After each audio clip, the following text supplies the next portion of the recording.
Estamos de volta com Ricardo Mota Entrevista, esta semana tendo como convidado o Vinícius Lages, que é diretor técnico do Sebrae em Alagoas, que deixou aqui uma referência importante, gente. Biossegurança, economia de baixo contato. Traduza isso, por favor, Vinícius, o que é que significa e que caminho é esse? Pois é, a gente está vivendo, certamente, essa não é a última das pandemias, nós tivemos várias já ao longo da história. A última vai ser definitiva. E certamente, pela percepção do cada vez maior do risco, né, que nós vivemos, a urbanização, a globalização, a integração de mercados, né, esse fluxo, né, 1 bilhão e 400 milhões de pessoas, Ricardo, no ano passado, cruzaram as suas fronteiras. Você imagina, né, o que significa, no Ano Novo Chinês, 430 milhões deveriam ter ido participar de festividades dentro da própria China.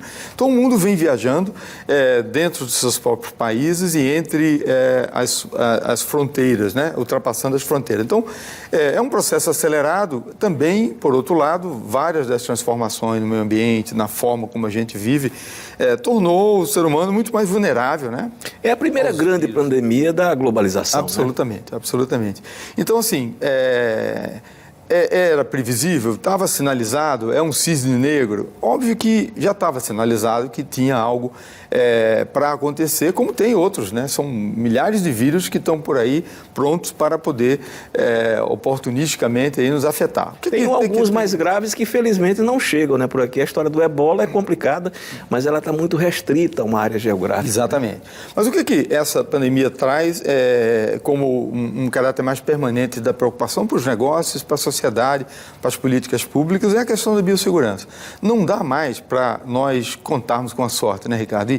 E a gente praticamente teve o apoio do Sistema Único de Saúde, né? E dessa rede aí que deu a condição do Brasil resistir, né, a um processo que poderia ser de dizimar muito mais vidas do que aconteceu. Então, a questão da biossegurança é tornar esses diferentes vetores, né, de impacto na saúde humana, de risco de morte, como um elemento estratégico do negócio. Não dá mais para negligenciar o padrão de qualidade da higiene, né, dos próprios cuidados que a gente tem que ter. Assumir, né, uma nova cultura sanitária, né, que nós não temos, enfim. Isso se deu ou se dá de forma muito mais fácil ou fluida, por exemplo, nos países orientais, né? Isso. Outra questão que está correlacionada é a questão do baixo contato. Se fala muito nessa economia de baixo contato, que pode levar e estaria, de alguma forma, caminhando na direção da automação. Nós vamos ver uma aceleração da automação, e isso pode levar, e essa pandemia também levou a vários negócios a repensar essa coisa do contato em quase tudo, né? O home office, que em algumas atividades funciona bem, né, Vinícius?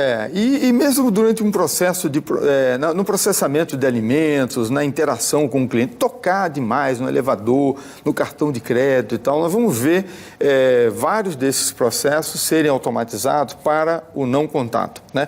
E aí já visando a saúde pública, né? Exatamente, dentro desse conceito da biossegurança. Com a onipresença do digital, e essa pandemia também acelerou, né, algo que poderia levar alguns anos, que era a transformação digital, que é você ter condição de ter funcionamento híbrido, né? Você está aqui, você comentava, né, o seu funcionamento também em casa, com o teletrabalho. Aprendi, né? Bom, viu? Exatamente, quer dizer, tem uma série de vantagens, de economias que se geram, né, de menos aglomeração e tal. Então, nós vamos estar aprendendo a viver com essas três dimensões. Uma economia de baixo contato, com mais automação, biossegurança como elemento transversal e permanente da preocupação com todos os negócios que lidam com processos que toca muito, que processa muito, que chega muito perto e tal. E a onipresença do digital permitindo você evitar certos deslocamentos e a necessidade de fazer fila para receber... Não precisa fazer fila quilométrica para receber um auxílio ou pagar a conta, né? Isso é coisa do século XX, né? Absolutamente, a gente pode já avançar em qualquer lugar. lugar. Até porque eu acredito, Ricardo, a gente falava antes, em outros momentos, você traz aqui no seu programa a questão da desigualdade, desse enfrentamento, dessa questão que é absolutamente limitante da nossa capacidade de evoluir. Inclusive de absorver as inovações, né? De absorver limita muito.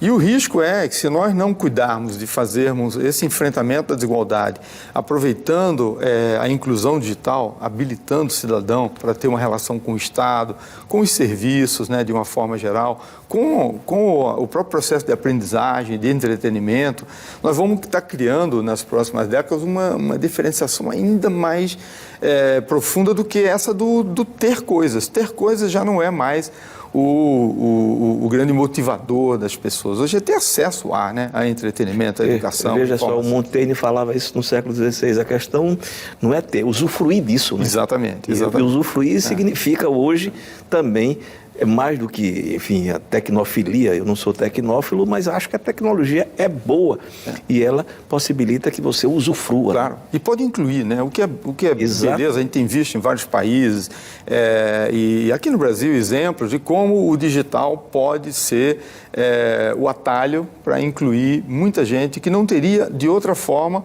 o melhor professor de matemática dando aula para ele, mesmo no VEGEL. Você pode ter hoje essa combinação do melhor professor de matemática do Brasil dando aula a alunos do VEGEL, ensinando eles a lidar com tecnologias, lidar com o seu dia. Vamos lá, ele não compreendeu, vai lá de novo e acessa, exatamente, né? Exatamente. Do que esperar que a gente tenha a condição um dia de investir numa escola lá no VEGEL para ter um professor bem pago dando aula para os alunos, e só ali é que nós vamos ter um aluno do VEGEL ou de qualquer outro lugar do estado de Alagoas acessando a esse conteúdo, acessando a esse conhecimento. Vamos lá, né? Isso não exclui o ensino presencial, né? Mas ele é complementar a esse ensino presencial. É porque o processo de aprendizagem, ele requer essa pedagogia da presença mesmo, né? Do exemplo, do mestre, né? Do convívio social. Porque senão nós vamos estar criando seres absolutamente virtuais, né?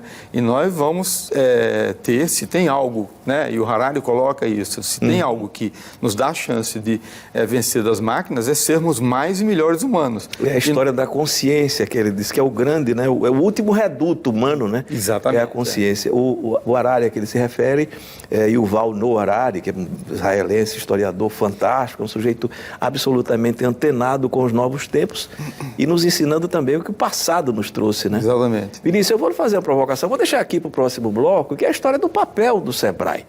Nós teremos aqui, e temos já hoje, mais de 13 milhões de desempregados.